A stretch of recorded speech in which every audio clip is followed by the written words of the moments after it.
O friends, before you hear my words, you may wonder why I am called by a name that was not the one my father gave me. I was named Jalāl al-Dīn Muhammad, son of Baha al-Dīn. Yet the world came to know me as Rumi. This name was not chosen for poetry. It was given by geography and fate. I lived much of my life in the land once called Rum, the Eastern Roman world, Anatolia, where cultures met and borders dissolved. To be called Rumi was simply to be called the one from Rum. But names have a way of growing meaning. What began as a place became a direction. I did not belong to one land. I belonged to the crossing. My early life was shaped by movement. I was born in Balkh, a city of learning and devotion. But war and unrest carried my family across deserts and cities until we settled in Konya. Along the way, I absorbed the sciences of my time: law, theology, language, logic. I studied deeply and taught confidently. I was trained to clarify, to judge, to instruct. People came to me for answers, and I gave them. From the outside, my life appeared complete, but inwardly, something remained untouched. Knowledge filled the shelves of my mind, but the heart had not yet been emptied. Everything changed when friendship entered my life in the form of Shams of Tabriz. Do not imagine him as a character from legend. He was a force that rearranged me. He did not bring me new doctrines. He dismantled my reliance on identity. He asked questions that could not be answered with books. He turned my certainty into listening. Through him, love became fire rather than comfort. And when that fire consumed what I thought I was, poetry emerged not as art, but as necessity. Verse was the language left when ordinary speech could no longer survive the heat. After Shams vanished from my life, the fire did not leave. It moved inward. From that inward fire, the Masnavi was born. I did not write it as an author plans a book. I spoke it as one speaks when silence is no longer faithful. My student wrote as I dictated. The Masnavi is not a composition polished for elegance. It is a river spoken aloud. Like any river, it carries many currents. O friends, the Masnavi unfolds in 6 books, not as separate volumes, but as a single journey, deepening stage by stage. Book 1 begins with separation.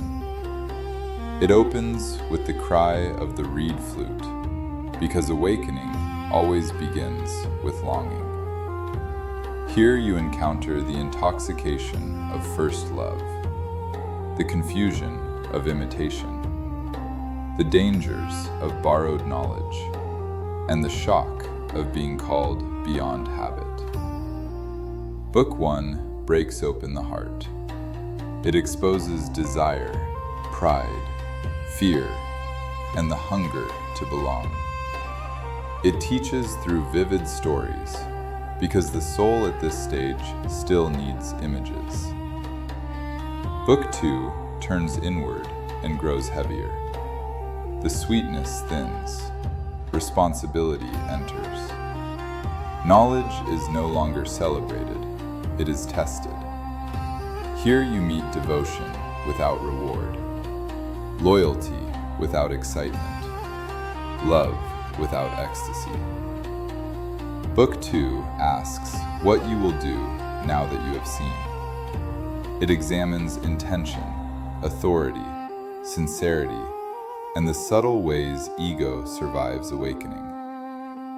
Many find this book difficult because it offers fewer consolations. But this difficulty is its mercy. It trains endurance.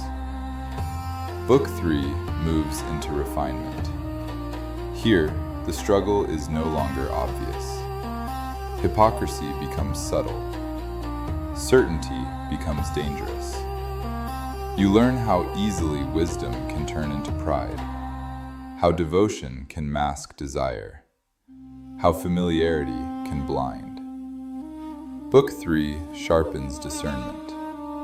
It is concerned less with falling and more with staying awake. It asks whether you can remain teachable even when you know much. Book 4 explores companionship, authority, and the unseen workings of divine timing. Stories here stretch patience. Causes and effects no longer appear linear. You are taught that delay can be mercy, prevention can be guidance, and loss can be instruction. Book 4 loosens your grip on control. It teaches you to trust processes you cannot manage. Book 5 presses into surrender. Here, language itself begins to falter. Explanations grow thinner. Silence grows meaningful. You are shown how even spiritual effort can become obstruction, how seeking can become avoidance, how desire can hide behind piety. Book 5 is uncompromising. It removes the last disguises. Book 6 does not conclude with closure. It concludes with openness. It reminds you that the work is unfinished, that realization is not possession, that the path continues beyond articulation. The Masnavi does not end because the soul does not end. It stops speaking where listening must take over. Oh friends, understand this clearly. The Masnavi is not meant to be consumed quickly. It is not a book to be mastered. It is a companion to be lived with.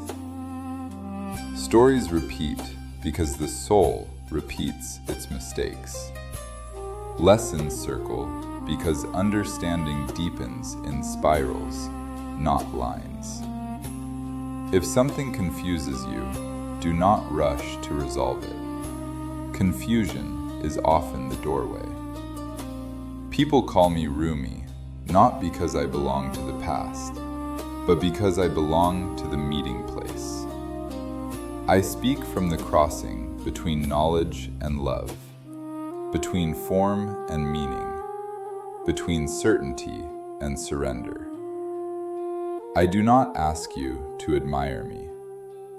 I ask you to listen honestly to what arises in you as you listen. These episodes you are about to follow are not summaries of ancient tales. They are invitations into the inner work of the Masnavi.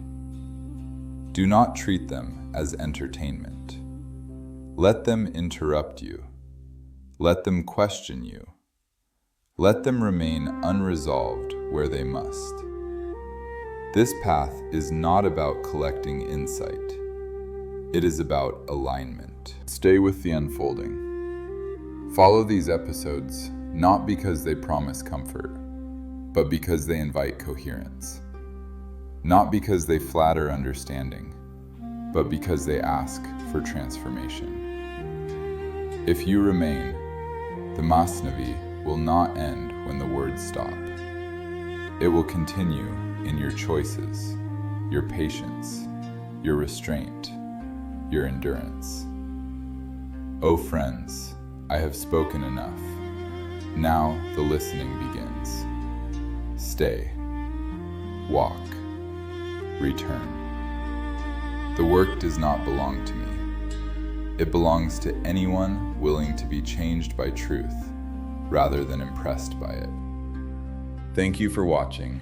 Stay tuned for the next episodes.